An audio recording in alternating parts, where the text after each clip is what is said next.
Any standout moments?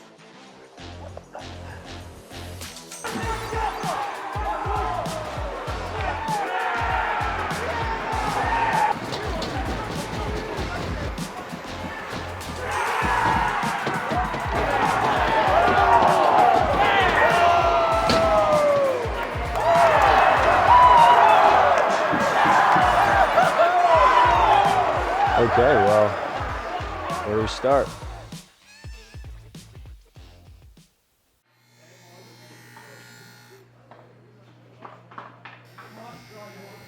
I think the group we had coming in this year was awesome. They were high energy, they were confident, they were all great hockey players.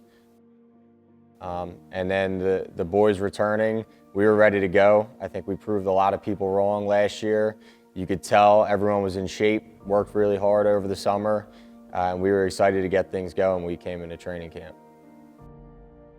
I knew we had a good group coming into this year that could really do something special, so that definitely motivated the off season and all the workouts and skates over the summer, especially it being last and final year too. I wanted to leave it all out there, but the first couple practices that we had, the training camp and the 3v3 tournaments, it really stuck out to how difficult it was to play out there just because of how many good, talented players that we had on this team. So I was really excited and itching to get the season started.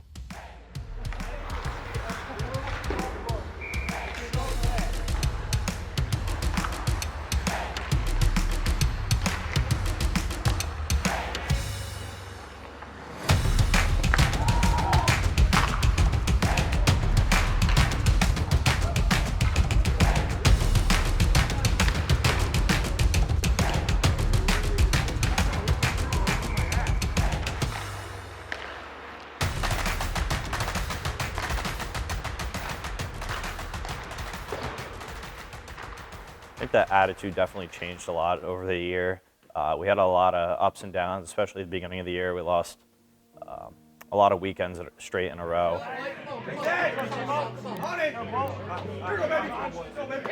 I feel like throughout the season, all the struggles we kind of came across, all the injuries and the tough times throughout the season, we kind of overcame it through everything outside of the rink. I feel like if we had a bad loss, even on a Saturday, knowing we had no chance to pull through on that weekend and kind of ended on a loss, I feel like just everyone staying together, having a little fun on the weekends kind of brought us together and helped us push through the whole season.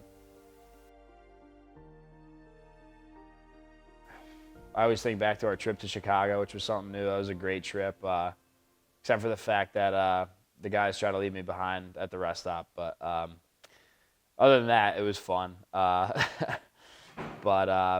that was a fun one. We got to play some teams we've never seen before, get a couple nice wins, and that was just a fun trip with all the fellas. Is it snowing? Where it's snowing?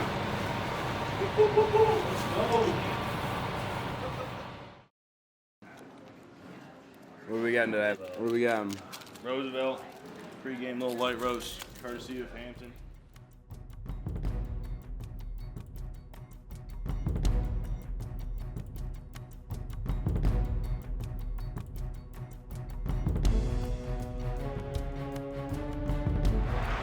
Mazio, how are we feeling today?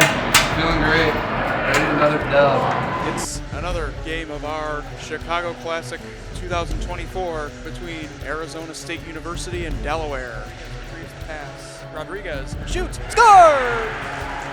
Ryan Rodriguez, goal number 11 on the season. He gets them back in it. And the 5-on-3. 2-1 shot upon Presso, and that one's knocked down in front. Guido scores from a tough angle! And they've tied the game. The captain, Dominic Guido, with goal number 13, and in the blink of an eye, it's tied. 2 goals. Ricochets to Downer. 11 seconds. The pie in front again. Mahoney there. Poked it. They score! 3 unanswered goals for the Blue Hens, and it's Rodriguez again. 40 seconds into the period, 3-2, Delaware. King around a man, shoots one, blocked. Blue Hens get it, thrown down the ice, and in. Guelph will ice it. 5-2, Blue Hens. And then towards the middle of the season, we had a big bump at Stony Brook. But we really turned it around from there, and we got a clear message from the coaching staff, and I think the team just came together, and we pushed through and went on a big winning streak to end the season.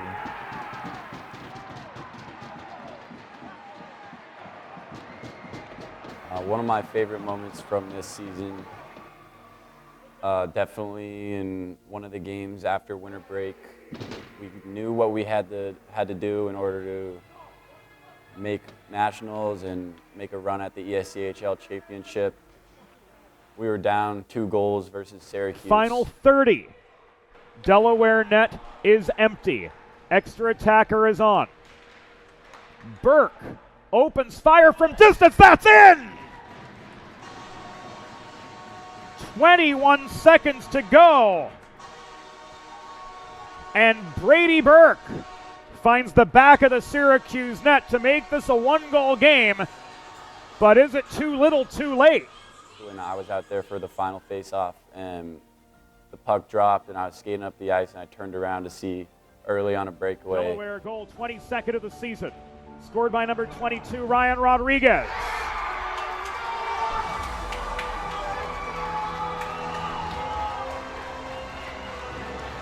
Wow! The early bird gets the game-tying goal. Boom! Just like that. And all of a sudden, I just picked my head up, and I see Donor floating the puck across to me. Picked it up, and then I think I blacked out from there, but saw the puck go in the back of the net. And after that, I knew that game was ours, and Guelph went down to score in like 5 seconds, obviously. And let's see if the Blue Hens can pull out a win here in these last 5 minutes of 3-on-3 in overtime. Here's Guelph storming the crease, and he does it!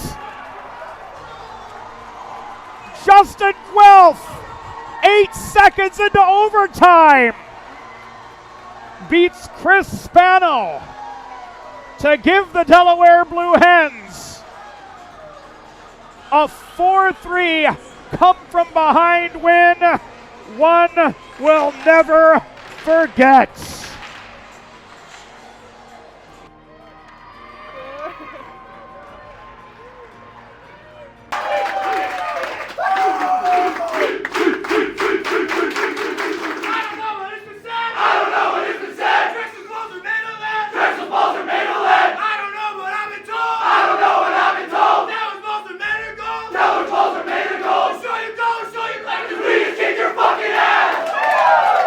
Stretch going into the playoffs was good. I think we were playing some of our best hockey and we were able to just sort of ride that wave. But I find that no matter what part of the season we were at, whether it was nationals or playoffs or just important stretch, that the guys kept it pretty light and normally joke around, and I think that helps us a lot. We take it pretty seriously, but never too seriously that it's life or death, and I think that sort of helped relax everybody and help us become a tighter-knit group. Yeah, I think we always knew that we had a team that could win a championship here, but it didn't really settle in until after we won that first playoff game where we're in the championship now. I think us winning the way we did by scoring a bunch of goals and really just kind of dominating them helped even just add to the confidence that we had. But yeah, knowing that we were a championship team and we could win a championship to then being in the point where, all right, now all we got to do is just win one game and we'll be champions forever was when it really sort of settled in.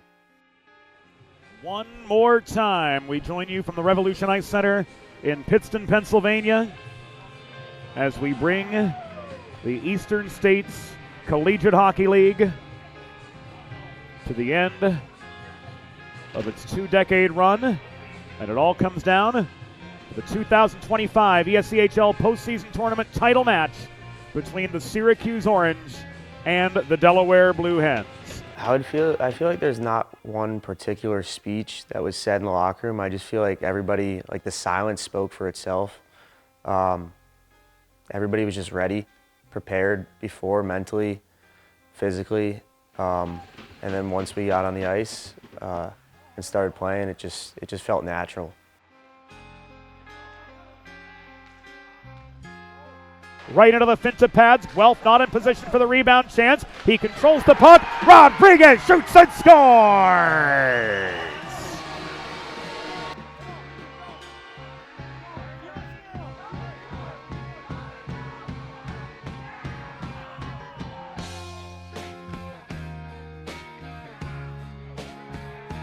Taken away. Here's an odd man rush for the Hens. DeBolt leading a 3-on-1 shot. Glove save, Finta, and he covers. No, he doesn't. That's in.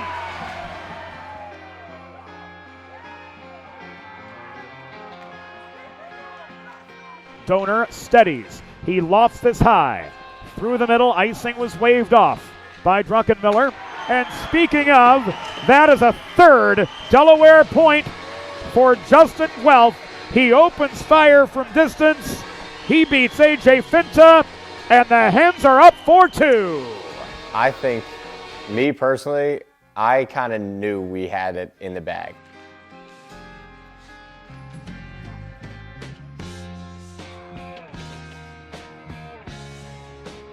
To no avail. Chesner shot blocked. Rodriguez on his horse. Gets to the puck. Rodriguez shot. He shoots and scores. Ryan Rodriguez wins it for the Delaware Blue Hens. And you have to be here to believe it. Ryan Rodriguez with the overtime game winner. Most of my goals, I tend to forget how it happens, but I probably won't forget this one for a long time. The Delaware Blue Hens take the final ESCHL postseason tournament in the 2-decade history of the conference.